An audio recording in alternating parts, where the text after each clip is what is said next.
ഈ പാമ്പിനെ കണ്ട് മനസ്സിലാക്കുക, ഇതിന്റെ പാറ്റേൺ കണ്ട് മനസ്സിലാക്കുക. ഇത് ചങ്ങല പോലെയാണ്. ഇത് ചില ആൾക്കാർ മലമ്പാമ്പാണ് തെറ്റിദ്ധരിച്ചിട്ട് പിടിച്ചിട്ട് ഒരുപാട് അപകടങ്ങൾ സംഭവിച്ചിട്ടുണ്ട്. അപ്പോൾ അതൊന്നും വരുത്തണ്ട.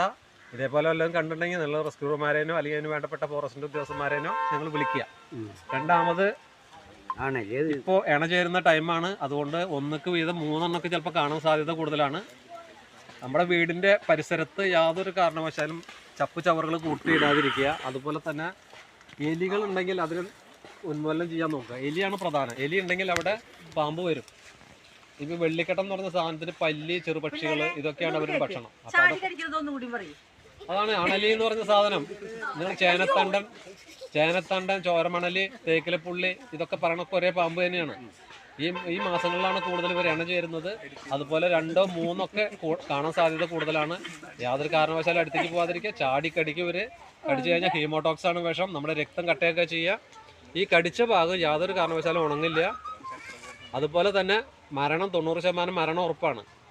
പ്രത്യേകം ശ്രദ്ധിക്കേണ്ട ഒരു കാര്യമാണ്. ഈ പാമ്പിനെ നിങ്ങൾ കണ്ട് മനസ്സിലാക്കാനും ഇതിനു വേണ്ടിയിട്ടാണ് ഞാൻ നിങ്ങളോട് ഇത് പറയുന്നത്.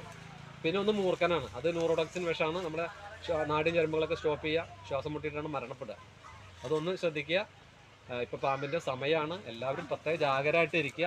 വീടിൻ്റെ ഉള്ളിൽ നിന്ന് നമ്മൾ പുറത്തോട്ട് കിടക്കുമ്പോൾ ചവിട്ടിയിൽ യാതൊരു കാരണവശാലും ചവിട്ടാതിരിക്കുക. ഈ ചവിട്ടിയിൽ ചെറിയ കുട്ടികളുണ്ടാവും. നമ്മൾ അറിയില്ല കടിക്കുമ്പോൾ. ഈ വെള്ളിക്കെട്ടം എന്ന് പറഞ്ഞ പാമ്പ് ചെറിയൊരു പാമ്പാണ്. വെള്ള വര ഉണ്ടാവും. ചെറിയ കുട്ടികളുണ്ടെങ്കിൽ അതിന് പോലും വിഷമുണ്ട്. നമ്മളറിയില്ല. കഴിഞ്ഞാലും നമുക്ക് വയറുവേദനയ്ക്കും അതുപോലെ തന്നെ ഛർദിക്കും, നഷ്ടപ്പെടും. നിങ്ങൾ എത്രയും പെട്ടെന്ന് ഹോസ്പിറ്റലിൽ എത്തിക്കുക. അതാണ് മെയിനാണ്. നമ്മുടെ സമയമാണ് ആവശ്യം. ഇതെന്ന് പറഞ്ഞു കഴിഞ്ഞാൽ കടിച്ച ഭാഗം നമ്മൾ ഒരിക്കലും ഹാർട്ടിന് മേലെ ഉയർത്താതിരിക്കുക. കടിച്ചോടത്ത് കുറച്ച് മാറിയിരിക്കുക. എത്രയും പെട്ടെന്ന് വണ്ടി വിളിക്കുക. നമ്മൾ ഓടുകയോ അതല്ലെങ്കിൽ മുറുക്കി കെട്ടുകയോ ബ്ലേഡ് വെച്ച് വരയോ സക്ക് ചെയ്തെടുക്കുകയോ ചെയ്യരുത്. അതൊക്കെ ഡേഞ്ചർ പിടിച്ചൊരു സംഗതി. എത്രയും പെട്ടെന്ന് ഹോസ്പിറ്റലൈസ് ചെയ്യാൻ മരുന്നുണ്ട്. ഹോസ്പിറ്റലൈസ് ചെയ്യാം. നമ്മൾക്ക് ഇവിടെ ഫസ്റ്റ് ഏതാ ഹോസ്പിറ്റല്? ഇവിടെ മലങ്കര ഉണ്ട്, റോയൽ ഉണ്ട്, യൂണിറ്റി ഉണ്ട്. മലങ്കരയിലാണ് പോകേണ്ടത്. വേറെ ഒരു ഹോസ്പിറ്റലിൽ പോകരുത്. മലങ്കരയിലാണ് ഉള്ളത്. അത് കഴിഞ്ഞാൽ പിന്നെ ജൂബിലി മിഷൻ ഹോസ്പിറ്റൽ തൃശ്ശൂർ.